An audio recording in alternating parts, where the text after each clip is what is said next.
ક્રિશને mister ઠાકરની Diwali પાર્ટીનો આટલો મોટો ઓર્ડર અપાવી અને વૃંદાવન ક્લાઉડ કિચનના ન્યૂઝને ઓનર થતા અટકાવીને તમે કિયારાને બહુ મોટો તમાચો માર્યો છે.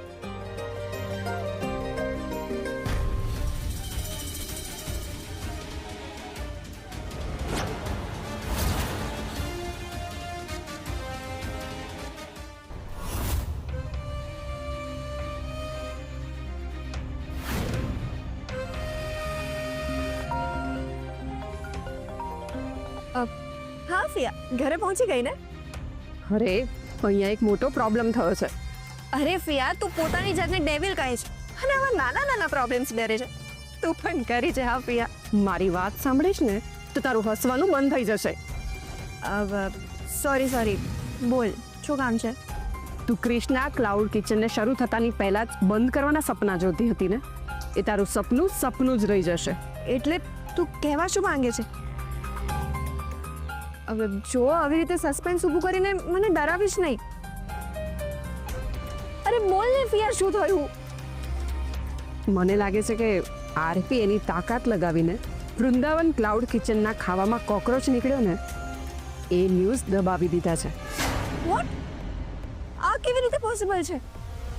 મેં તો બધા રિપોર્ટર્સને પૈસા આપ્યા છે. અરે પ્રેસ રિપોર્ટરો ખાલી ન્યૂઝ લાવતા હોય છે. I am sorry. It's okay.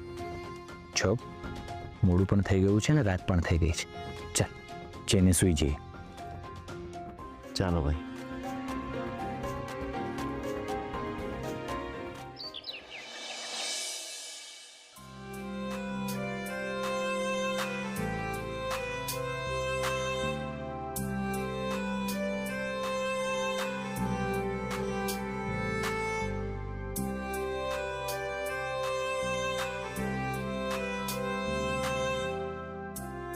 શું વિચારો છો ઉર્મિલાબેન? હા, કઈ નહીં રશ્મિબેન, પણ જાણે કેમ પણ દિવાળી જેવું કંઈ લાગતું જ નથી. મારી રાધા હોત ને તો દિવાળીનો ઉત્સાહ જ કંઈ અલગ હોત. હર અઠવાડિયા પહેલાથી દિવાળીની તૈયારીઓ શરૂ થઈ જાત. હા, તમારી વાત સાચી છે. રાધા વગર દિવાળી ઉજવવાનું મન જ નથી થતું. અરે મિતા, તું શું કામ લાવી? નીલા ક્યાં છે?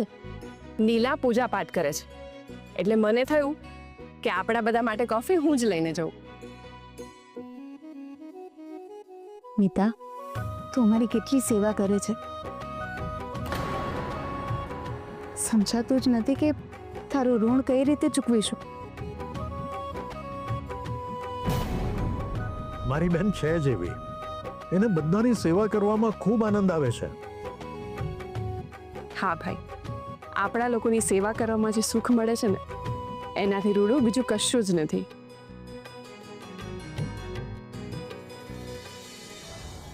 આવા સેવાભાવી મીતાફઈ પર શૌર્યને શંકા થાય છે. હું તો ક્યારે સપનામાં પણ એમના વિશે હું ન વિચારી શકું. Good morning. Good morning. આવો. ક્રિશ, તમે કોફી પીશો? ના મીતાફઈ, મેં હમણાં જ પીધી.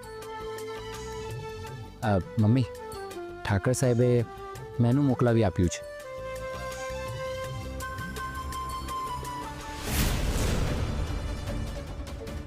મને લાગે છે આરપીએ ઠાકર સાહેબને કન્વિન્સ કરી લીધા છે. કિયારાએ બનાવેલો આખો પ્લાન ફેલ થઈ ગયો. અરે વાહ, તો શું નક્કી કર્યું છે એમણે મેનુમાં? મમ્મી, એમને પોતાનું કસ્ટમાઇઝ મેનુ બનાવીને મોકલ્યું છે.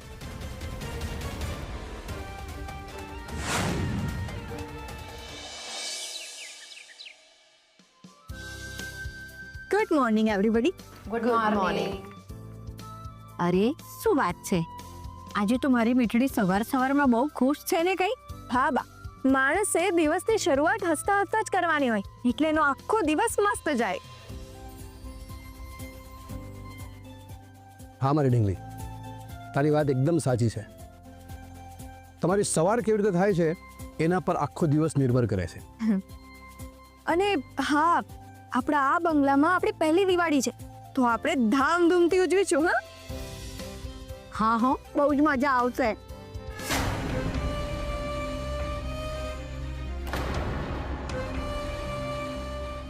વર્ષાબેન,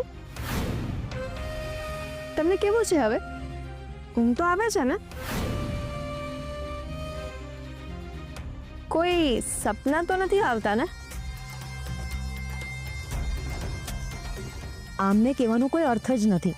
પાછી મારી ગાંડામાં ગણતરી કરશે. હું ઠીક છું.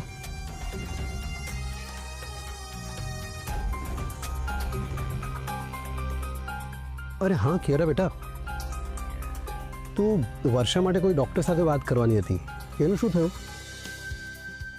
અરે હા, કામમાં તો એ ભૂલાઈ જ ગયું, પણ કંઈ વાંધો નહીં, આજે હું ચોક્કસ વાત કરી લઈશ. અને એવું હશે ને તો હું હમણાં ઓફિસથી આવું ને ત્યારે હું જ જાતે વર્ષાબેનને લઈ જઈશ. મને કંઈ નથી થયું, હું એકદમ સ્વસ્થ છું. વર્ષા, એ તો દરેકને એવું જ લાગે, પણ એક વખત ડૉક્ટરને બતાવી આવવામાં તને શું વાંધો છે? આ કિયારા પોતે જ તો તને લઈ જાય છે. હા બેટા, તું કિયારા સાથે જઈને ડૉક્ટરને દેખાડી આવ તો એ તારા માટે સારું રહેશે. હા, હો, હવે મને સમજાયું. કદાચ મારા વેન્ડર્સને કિયારાએ ધમકી આપી હશે.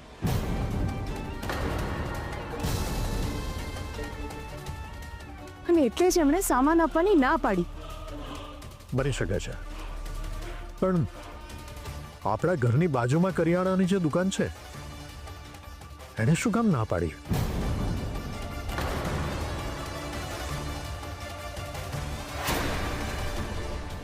મને નથી સમજાતું. હવે શું કરીશું મમ્મીજી?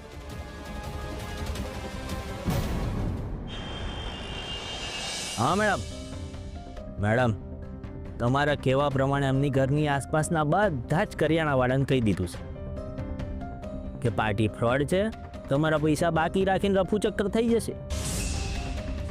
એટલે હવે મને નથી લાગતું કે એમાંથી કોઈ પણ એમને સામાન ઉધાર આપ. Very good. જો તમે બરાબર કામ કર્યું હશે ને તો તમારા મહેનતાણા ઉપરાંત હું તમને ઇનામ પણ આપીશ. ઓહો, પણ હા, જો કોઈ લોચો પડ્યો ને તો જેવી રીતે મને આપતા આવડે છે ને એવી જ રીતે કઢાવતા પણ આવડે છે. સમજ્યા?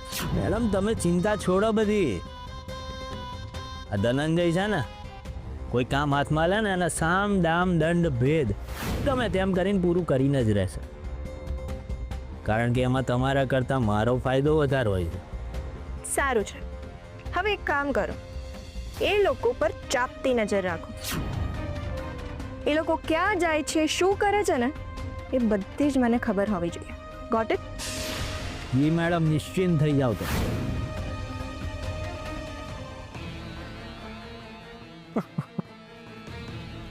મારી બેટી બહુ હોશિયાર છે.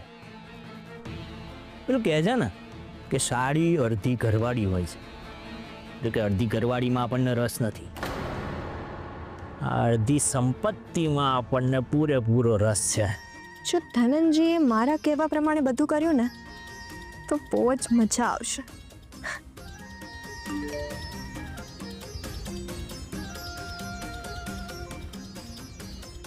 તારું તીર નિશાના પર લાગ્યું છે કિયારા. કોઈ એમને ઉધાર આપવા તૈયાર નથી. બંને જણા ખાલી હાથે આવ્યા છે. યસ ક્રિશ, જો તને કોઈ કરિયાણું જ નહીં આપે તો તું લોકોને ખવડાવીશું. હા, એક વસ્તુ છે, તું ચોક્કસ કહીશ, લોકોની ગાળો. કિયારા, તું ત્યાં શું કરે છે બેટા? ચલ ને, જલ્દી જમી લે ને. હા બા, આવી. ઠીક છે, જલ્દી આવજે હો, મને તો બહુ ભૂખ લાગી છે. હા, આવું છું, 2 મિનિટ. આજે તો હું પેટ ભરીને જમીશ ક્રિશ, પણ તમારા લોકોના ગળાની નીચે એક પણ કોળિયો નહીં ઉતરે. સાંભળો, હવે શું કરીશું? હું પણ એ જ વિચારું છું રશ્મિ. આ લોકોની MSB ગ્રુપના તો વેન્ડરનું સમજ્યા કે યાર એ ના પાડી હશે, અને એમાં એ લોકોનો કંઈ વાક પણ નથી.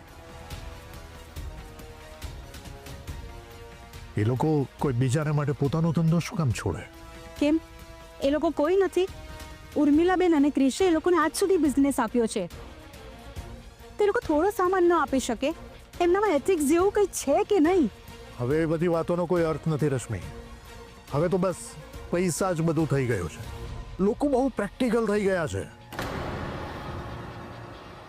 પણ મને એ નથી સમજાતું કે આપણી આજુબાજુના કરિયાણાવાળાઓએ કેમ ના પાડી. હા, મને પણ નથી સમજાતું એ કેવી રીતે શક્ય છે. કોઈને આટલો મોટો ઓર્ડર મળતો હોય તો બિઝનેસ માટે થોડું ઉધાર તો આપી જ શકે ને. આપણે એક કામ કરીએ રશ્મિ, આપણે ફોન કરીને સીધા કરિયાણાવાળા સાથે જ વાત કરી લઈએ, એટલે દૂધનું દૂધ અને પાણીનું પાણી થઈ જાય. તારી પાસે એમનો નંબર છે ને? હા હા, એક મિનિટ આપો.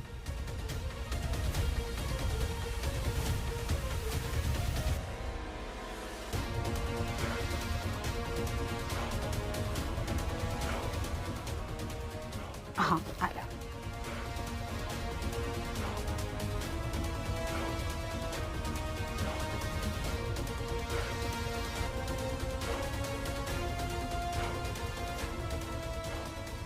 હલો પન્નાલાલ શેઠ, કેમ છો?